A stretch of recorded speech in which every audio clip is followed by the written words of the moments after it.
Welcome back to Community Conversations.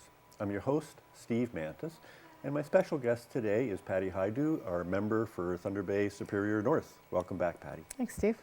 So we were talking about housing and talking about infrastructure on the First Nations and a sizable deficit. Mm-hmm.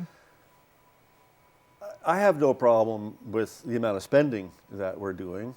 What I'm worried about is the revenue side, and wondering where do we find that money to start balancing that budget again. And of course, for me, I kind of look and go, you know, the political right has said don't tax corporations because they, you know, create the economic growth. But what we've seen is that actually hasn't been happening. And our corporate taxes are half of what they were about 25 years ago. Is there any move on the federal government's part to kind of get those corporations to pay as much as I pay? I mean, they pay 14%. I pay what, 25? Like, how does this work? Well, I think the challenge is always balancing, you know, the job creators' needs with the revenue issue. And you're absolutely right. I mean, you know, we know that we need to stimulate revenue, and that's a big challenge.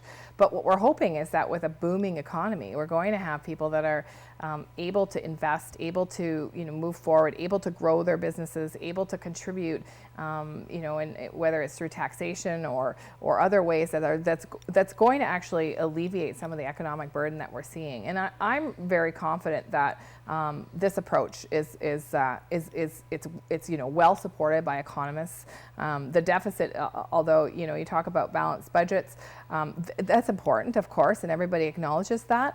But what we're really focused on is making sure that we really maintain, you know, our debt to GDP ratio, which is an more important number. I mean, when you think about deficits, right? I mean, there are times where you need to borrow because you need to invest in yourself. And, you know, on a personal level, a mortgage is a perfect example. I mean, people take out mortgages and we don't bat an eye.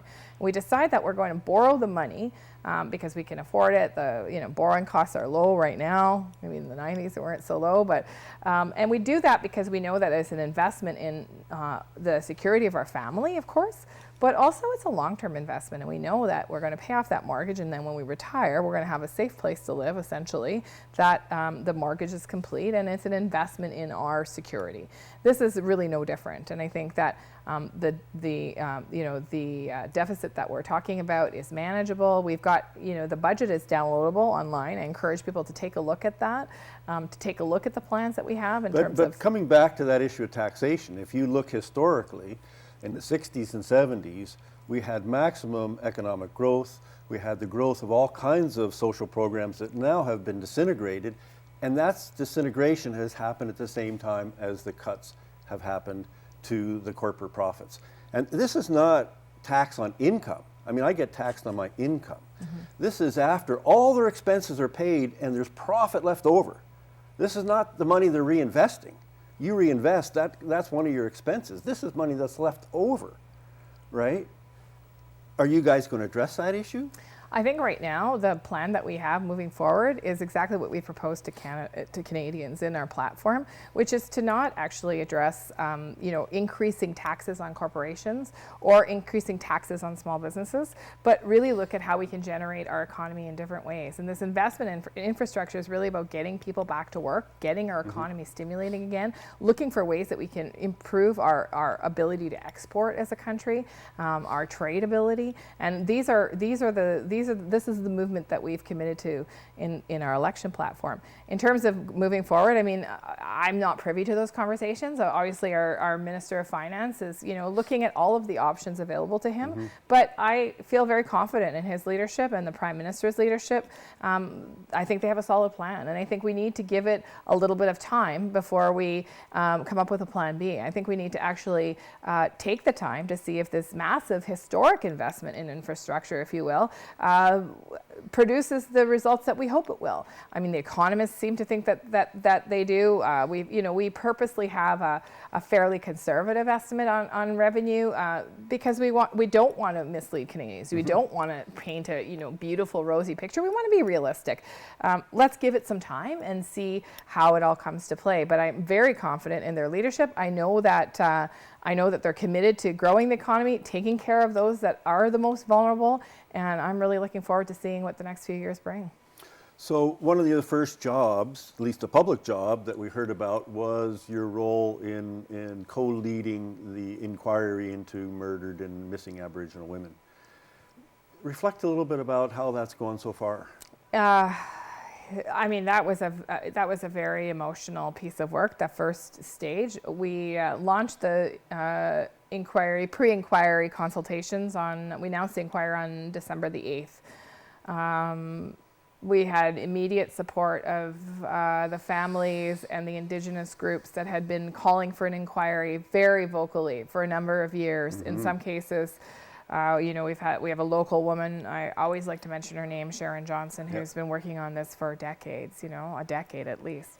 And so it was with great honor to be able to be one of the 3 ministers to let Canadians know and let families know that we heard their call and that we would be doing this. And then we moved forward with the pre-consultation stage, which we engaged 17 different cities and areas in terms of meeting with families. So there were 17 pre-consultations.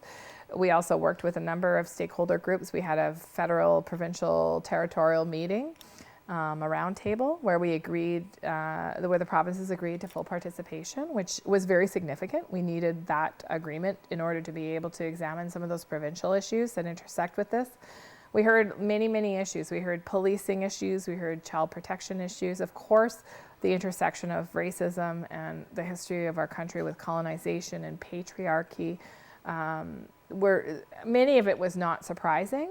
Many of the comments were not surprising, but it was very, very emotional. I personally was at 7 of the consultations. Minister Bennett was at 16 of the 17. So, I mean, she's just an incredible, incredible woman. I mean, she's been working on Indigenous issues for many, many years. So the next step is we've taken all that information along with well over 4,000 online submissions, and we're putting together the plan for the inquiry. The government, of course, is committed to paying for the inquiry. We'll appoint some commissioners and some terms of reference, and then we'll basically cut them free. And they will do the job of holding the public inquiry without the control of government, which was very, very important, not just to the families, but to us, because we want to be able to give those commissioners full range to examine what's gone wrong and what needs to change, more importantly. Patty, there's so many issues to cover, and we've only touched on a few. We're pretty much out of time. If any of the viewers want to get in touch with you or your office, how do they go about doing that? Well, we have a website, paddyhajdu.ca, which is probably the easiest way for people to look up all that information.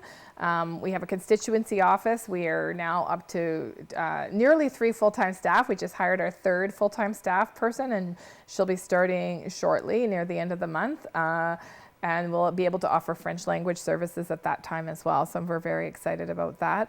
And so people can go to the website, paddyhajdu.ca, check us out. We're on Red River Road, so people can also walk in and set an appointment to either meet with me or work through the staff at our office. They're to help. They're there to help with any kind of federal issues that people might be having, questions they might be having. We can direct them to the right resources. So definitely come and visit us or give us a call. Thanks so much, Patty. We're out of time. I want to remind folks that we're on Facebook, Community Conversations. We do post the shows as well on YouTube. I look for your feedback and ideas for the show. Our next guest next week will be Chief Peter Collins from the Fort William First Nation. Thank you all very much for listening, and please stay safe.